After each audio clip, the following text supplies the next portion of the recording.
How many of us think to get a fit body requires sacrifices? Food, time at the gym,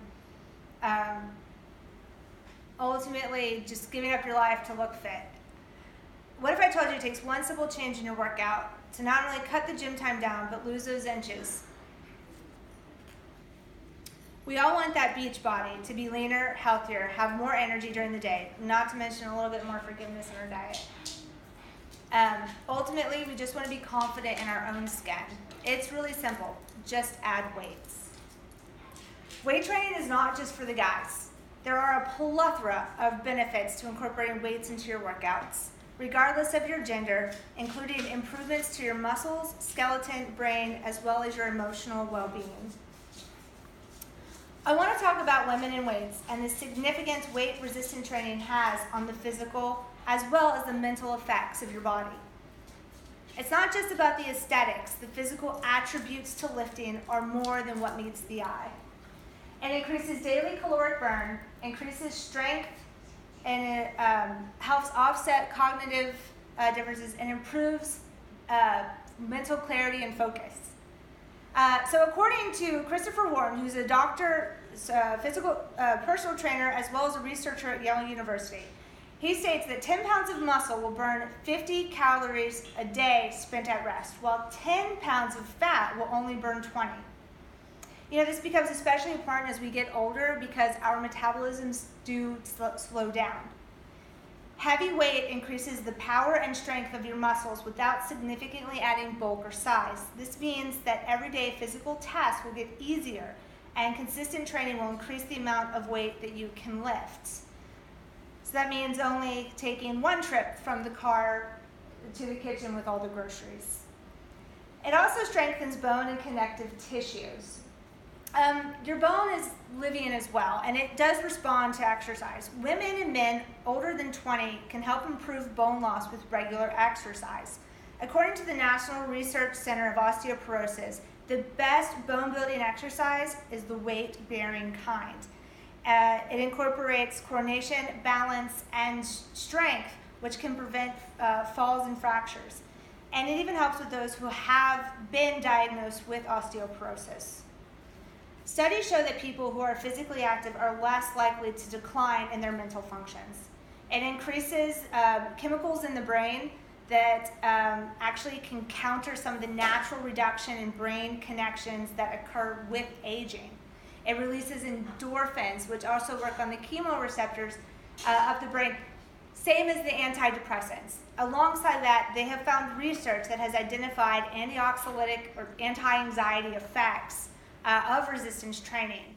According to the Department of Psychology and Program in Neuroscience, these findings provide support for the use of resistance exercise in clinical management of anxiety.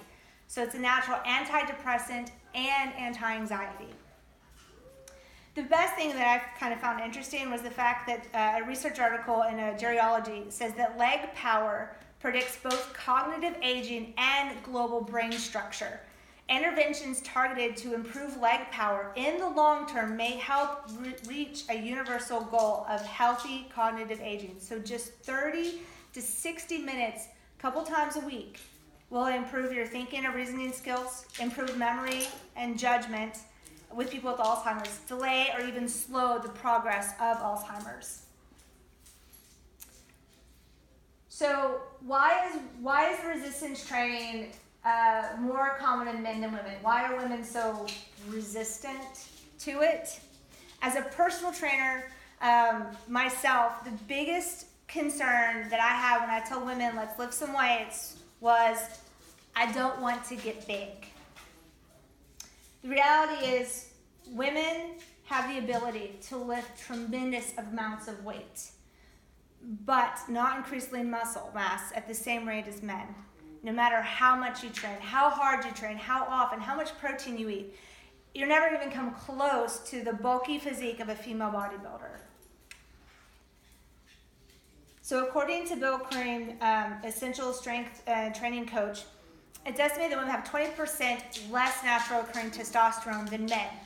That is the natural, that is the one main building hormone block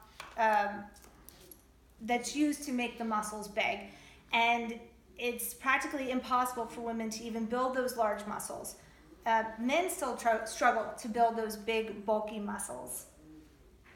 So then what's the difference between resistance training and weight training? You walk into the gym, you see the free weights, you see the machines, you hear about these body pump, chisel, pump classes. Ultimately, there is no difference. The definition of resistance training, according to the Physical Activity Guidelines Advisory Committee, resistance exercise includes a variety of procedures that evoke repeated muscle action against resistance above those encountered in daily life. So it requires the use of equipment, including elastic bands, free weights, resistance machines. So we talk about tone and we talk about mass. Well, how can I get tone without mass? There's two types of muscles. There's the myogenic and neurogenic. Myogenic is just what's there without flexing. Neurogenic is the flexing. So basically, you can build these muscles to make them nice and dense so you have that nose Obama arms without getting the excessive bulk. Heavy training increases those myogenic and hypertrophy, as well as increases the sensitivity to alpha and gamma motor neurons. Basically, what's important is you lift what's heavy for you. What's heavy for me is different. So as long as you're selecting and lifting loads that are heavy for you, over time you will get stronger and the poundage you can handle will increase. Weight training is good for the body and the soul. Knowing the benefits and the difference between the types of resistance training can help you effectively in your workouts, thus getting the results you want. You will be a lean, mean, fat-burning machine. We all want to look in the mirror and be proud of what we see. We want to feel good. But ultimately, the research out there is overwhelming and indisputable regarding the long-term positive effects weight training has on the body. From reducing fall risks and bone loss to reducing anxiety and depression, all the way to improving your cognitive function over the years. When you incorporate weights into your daily life, into your workouts, you will be physically and mentally strong enough to take on whatever life will throw at you. No matter your age, physical attributions, or abilities, by making the decision to add weight training into your life, you will gain so much more than physical strength. Thank you so much. I'm going to open the floor up to any questions that you may have, other than why my PowerPoint went away. Well, let's see. Should I continue with heavy weights even though I've lost so much weight and they feel heavier than they used to? Or should I go back to maybe a lighter weight? So why they actually, since you've lost a lot of the weight, some of the weight you have lost is actually muscle mass. So the reason why it feels heavier is because you've lost some of that strength as well. So I would actually say continue to lift, again, what's heavy for you. So it might not be the same weight that it was before, but still lift what is heavy, and that way you'll get that strength back. So things won't seem so hard, and you might actually feel like, if you have experienced a lot of weight loss, you might feel, that skin starting to tighten back up, that kind of, starts to get a little flabby. Mm-hmm. So it can actually help bring in and tighten the skin as well. Awesome. So it works on the connective tissues. So just keep doing what I've been doing. Keep doing what you're doing, and maybe even step it up a notch. Yes. I've been weight training for 25 years. Yes. And so now I'm at the point in my mid-60s where I'm actually seeing the weight ability decline. So am I still building muscles even though I'm working as hard as I can, but I'm not lifting the weights that I was lifting before? So the research in older women, no offense, with the muscle building is actually, it does become a time where the actual ability to lift those heavy loads does decline because of actual, a lot of the connective tissues, like with leg extensions, there was a big issue with the knees and the muscle volume. So the volume actually does significantly go down. But with that said, you're still producing muscle, you're still doing all the building of the muscles, of the bones, and of the connective tissues and the neurons in the brain. So it is best to keep going as long as you're not hurting yourself. And there will be a plateau definitely in the weight just because of the structure that happens with the muscles as you get older. Yeah, okay, so it's beneficial even if you don't lift what you used to. Oh yeah. Okay. And everyone goes through ebbs and flows where you're gonna feel great one day and you're lifting heavy and you're like, I got this. The next week you go in there, you pick up those same weights and you're like, what happened? Like, I can't do this. And that's just, your body has ways of building and repairing and recovering, because to gain that muscle, you are breaking it down. It has to heal, it has to repair. And so that's, we got to tear ourselves down to build ourselves up.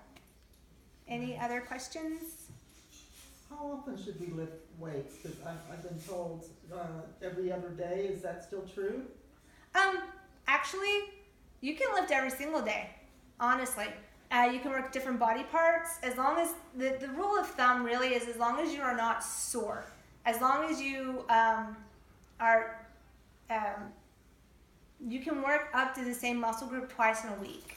It's just to split them up. So as long as you're not sore, you can still lift the different parts. So say you worked your thighs and they're super, super sore. Okay, so go in and work upper body, work back. Let those legs recover. You still want to work out the soreness. You still want to break up all that lactic acid and keep from getting stiff, which will prolong soreness, but not necessarily maybe work that specific muscle group. Gotcha. Okay. Any other questions? No? All right, well, thank you guys for listening. This was really fun, and I really enjoyed the research.